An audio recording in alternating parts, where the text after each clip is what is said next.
Hello बच्चों। आज का टॉपिक आपको बोर्ड पे देख के समझ में आ रहा होगा। That is the applications of Pascal's law. आज हम लोग ये टॉपिक करेंगे। प्रीवियस जो वीडियो मैंने अपलोड किया था यूट्यूब पे about this chapter mechanical properties of fluids, उसमें था आपका पास्कल्स लॉ। आज हमने करना है how we apply the Pascal's law in practical applications. तो पहला एप्लीकेशन जो हमने करना है, जो हमारे सिलेबस में 11th के सिलेबस में है, दैट इज हाइड्रोलिक लिफ्ट। और जो दूसरा एप्लीकेशन है वो है हाइड्रोलिक ब्रेक्स। तो डायग्राम ने ड्रॉ कर रखा है पहले से ही, तो आप समझ में आ रहा होगा सारा कुछ। एक एक करके हम दोनों की वर्किंग को समझेंगे। सबसे पहले हम लोग समझते हैं हाइड्रोलिक लिफ्ट की वर्किंग। अब देखो इस हाइड्रोलिक लिफ्ट की वर्किंग में क्या होता है, हम सिंपल समझो। हाइड्रोलिक लिफ्ट कंसिस्ट करता है ये दो cylinder, cylinder C1 and cylinder C2।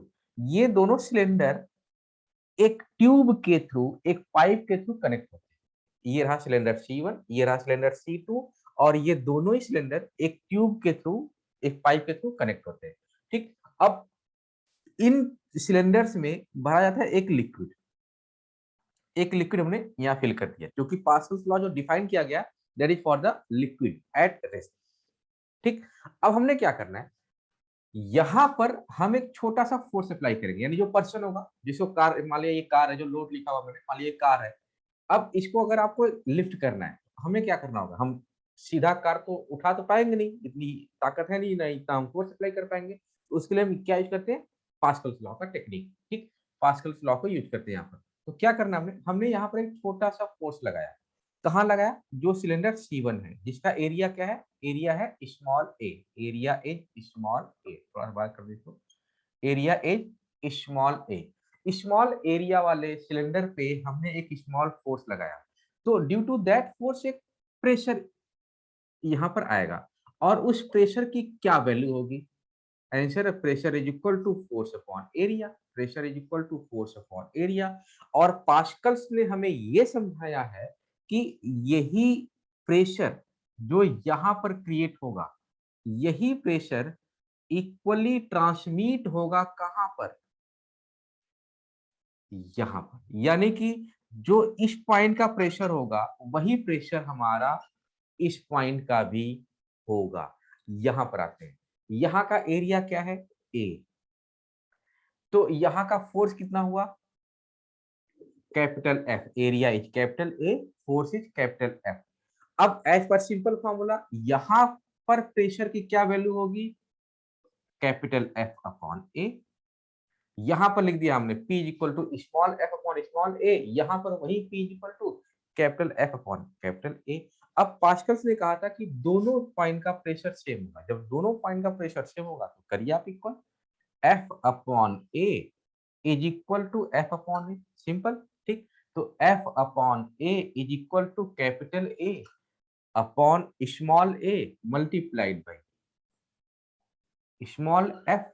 अब इसको देखो आप, ए अपॉन ए को हमें दिख रहा है ए इज ग्रेटर देन ए।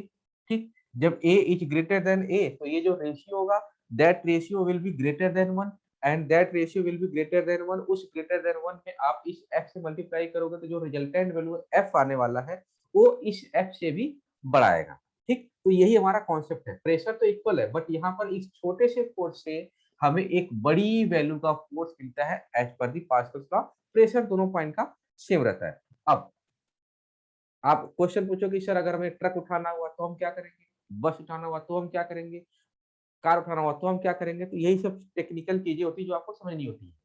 मान लो आपको कार उठाना है, और कार उठाने, वो जो आप हाइड्रोलिक लिफ्ट बनाने वाले हो, वो हाइड्रोलिक लिफ्ट सिंपल आप केवल और केवल कार लिफ्ट करने के लिए बनाने वाले हो। तो हमें इस एरिया अपॉन एरिया के रेशियो को इतना रखना है कि एक वो कार को उठा सके, जो कार का अपना एक नॉर्मल वजन होता है 1000 kg, 1200 kg, 1500 kg, इसी के अराउंड होता है कार का जो वेट होता है। तो उसको उठाने के लिए हमें इस एरिया को हमें करना होता है कैलकुलेट। अब अगर आपने उस हाइड्रोलिक लिफ्ट को डिजाइन कर दिया फॉर द कार लिफ्ट, अब उसे आप ट्रक उठाना चाहोगे तो नहीं उठा पाओगे। अब उसके लिए क्या करना पड़ेगा हमें, देखो ज्यादा फोर्स चाहिए। ज्यादा फोर्स के लिए क्या करना, हमें हमें इस रेशियो को बड़ा करना है। इस रेशियो बड़ा करने के लिए क्या करेंगे, इस वाले सिलेंडर के एरिया को, और यानी जो कार का लिफ्ट होगा, हाइड्रोलिक लिफ्ट, उसका एरिया छोटा होगा एज कंपेयर टू वो वाला लिफ्ट जो ट्रक उठाने के लिए बनाया गया होगा। तो जैसे जैसे आप इसका रेशियो इंक्रीज करोगे, इसकी वैल्यू इंक्रीज करोगे, वैसे वैसे आप इस कैपिटल एफ जो यहाँ पर हमें मिलने वाला है उसकी वैल्यू भी बढ़ती चली जाएगी। तो this is a simple application of hydraulic lift, sorry, simple application of Pascal's law named as hydraulic lift. बहुत सिंपल सी इसकी वर्किंग है, बहुत सिंपल सा कंस्ट्रक्शन। तो आपको इसको देखना, समझना है और इसको याद करना है। ठीक, अब आते हैं हम लोग सीधे इस पे हाइड्रोलिक ब्रेक्स पे। अब देखो इसमें क्या है, अब जो कॉन्सेप्ट यहाँ पर अप्लाई हुआ था वही कॉन्सेप्ट यहाँ भी है। क्या, दो सिलेंडर है, एक का एरिया छोटा है, एक का एरिया कम है। यहाँ भी दो सिलेंडर है, एक का एरिया छोटा है, एक का एरिया बड़ा है। जो छोटे वाला एरिया है इसको बोला गया आपका मास्टर सिलेंडर, जो बड़े वाला एरिया है इसको बोला गया आपका व्हील सिलेंडर, क्योंकि ये व्हील के पास है। अब इसकी क्या वर्किंग होती है, इसकी वर्किंग हम समझते हैं। जब भी आप कार या बाइक चला रहे होते हो, बाइक में हाइड्रोलिक ब्रेक्स लगे होते हैं, तो ब्रेक लगाने के लिए क्या करते हो, सबसे पहला काम आप पुश करते हो पेडल। मान लिया कार को लेकर चलते हैं हम लोग, तो ब्रेक लगाने के लिए हम क्या करते हैं, ब्रेक पेडल पुश करते हैं। जैसे ही हम ब्रेक पेडल पुश करते हैं, ब्रेक पेडल से लगा होता है एक लीवर सिस्टम। ये लीवर सिस्टम से कनेक्ट होता है एक piston, this one is piston. ये पिस्टन कनेक्टेड कहाँ पे है, मास्टर सिलेंडर से। अब ये मास्टर सिलेंडर से कनेक्टेड है। ठीक, पिस्टन को पुश किया आपने with the help of brake pedal. इसके पुश करने से क्या होगा, ये सिस्टम आगे की तरफ पुश होगा। मतलब पिस्टन जो है, ये पूरा का पूरा सिस्टम, अच्छा सिस्टम पिस्टन एक ही जैसा हो गया, ठीक है। ये पिस्टन आगे की तरफ पुश होगा। आगे पिस्टन पुश होता हुआ क्या करेगा, लिक्विड को भी पुश करेगा। जब लिक्विड को पुश करेगा तो क्या होगा, पुश किस वजह से किया, क्योंकि यहाँ पर एक प्रेशर क्रिएट हुआ P by the application of force small f। ठीक, ये कॉन्सेप्ट आपको समझे वहां पर आ चुका है। तो यहाँ पर एक प्रेशर क्रिएट किया आपने P। अब यही प्रेशर यहाँ पर आएगा, जो कि पास्कल ने समझा रखा है कि भाई लिक्विड के अंदर, इंक्लोज्ड लिक्विड के अंदर प्रेशर हमारा इक्वल होगा। ठीक, तो वही प्रेशर यहाँ पर आ गया। लेकिन यहाँ पर सिलेंडर का एरिया ज्यादा है, तो हम लोग ये कॉन्सेप्ट समझ चुके हैं।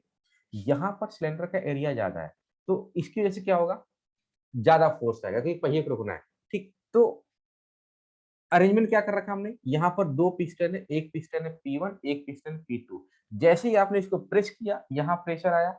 ठीक, यहाँ प्रेशर आने से क्या होगा, ये P1 और P2 पिस्टन एक्सपैंड होंगे। समझना ध्यान से, एक्सपैंड होंगे। कैसे एक्सपैंड होंगे, लिक्विड आई, ये एक्सपैंड होगा। तो ये पूरा का पूरा सिस्टम एक्सपैंड हो रहा है, ये वाला सिस्टम, ये वाला सिस्टम एक्सपैंड हो रहा है। ये चीज जो बना रखी मैंने, एक्सपैंड होंगे। जब ये एक्सपैंड होंगे तो यहाँ पर क्या लगा रखा है, ब्रेक शू, रबर के ब्रेक शू होते हैं S1 और S2। कहीं कहीं पर दो शू यूज होते हैं, कहीं कहीं पर सिंगल शू यूज होते हैं, depending upon the mechanical arrangement. यहाँ पर मैंने यूज कर रखा है दो शू, S1 शू और S2 शू। अब पिस्टन P1 P2 एक्सपेंड हो रहा है, तो उसके साथ कनेक्टेड है आपके शू S1 और S2, वो भी एक्सपेंड होंगे। जब वो एक्सपेंड होंगे तो जो पहिया होता है, पहिया फिट होता है रिम पे। तो रिम के आउटर साइड पे पहिया फिट होता है, रिम के इनर साइड की बात हो रही है यहाँ पर। तो शू एक्सपेंड होगा with the help of piston P1 P2, और ये जाके इनर पार्ट ऑफ रिम से टच होगा। जब इनर, मान लीजिए ये शू है, ये रिम का इनर पार्ट है, ये जाके टच होगा। जाके टच होगा तो क्या होगा, एक रिटार्डिंग फोर्स अप्लाई करेगा, उसको पहिए को रोकने की कोशिश करेगा। ठीक है, और आपने सफिशिएंट जितना ब्रेक लगाना था, जितनी गाड़ी रोकनी थी, जितनी स्लो करनी थी, आपने स्लो कर ली, कोई दिक्कत नहीं। अब आपको स्पीड बढ़ानी है, अब आप क्या करोगे, आप पेडल से पैर हटाओगे। आपने पैर हटा लिया पेडल से, अब होगा क्या, इसको वापस आना चाहिए, बट मैंने यहाँ कोई सिस्टम बनाया नहीं है वापस आने के लिए। वापस आने के लिए क्या करना पड़ेगा, आप कुछ सोचो। यहाँ पर एक लगा दिया हमने स्प्रिंग। जैसे अब स्प्रिंग का काम क्या है, स्प्रिंग क्या करेगी, ये एक्सपेंड हुआ प्रेशर से, स्प्रिंग क्या करेगी, पास लेके आ जाएगी। फिर एक्सपेंड हुआ प्रेशर से, फिर स्प्रिंग को पास लेके आ जाएगी। तो यही काम चलता रहेगा। कभी भी डायरेक्टली नहीं करना वो कि कार रोकनी है तो भैया कार खोला, ओपन किया, इसको पहिए को आके हाथ लगा दिया, पैर लगा दिया ना, उतना फोर्स हम लगा ही नहीं पाएंगे। कौन फोर्स लगाएगा, ये सिलेंडर। ठीक, तो दोनों का प्रिंसिपल सेम है, दोनों का कॉन्सेप्ट सेम है। Working depending upon the condition, depending upon the situations, अलग अलग जगह पर अलग अलग है। ठीक है, तो आई थिंक आपको ये दोनों कॉन्सेप्ट समझ में आया होगा। अच्छे से समझना है इसको। आप कोई डाउट हो कमेंट बॉक्स में आप कमेंट करिए, मैं रिप्लाई करूंगा उसका। कोई डाउट हो और पूछिए। ठीक है, थैंक यू वेरी मच।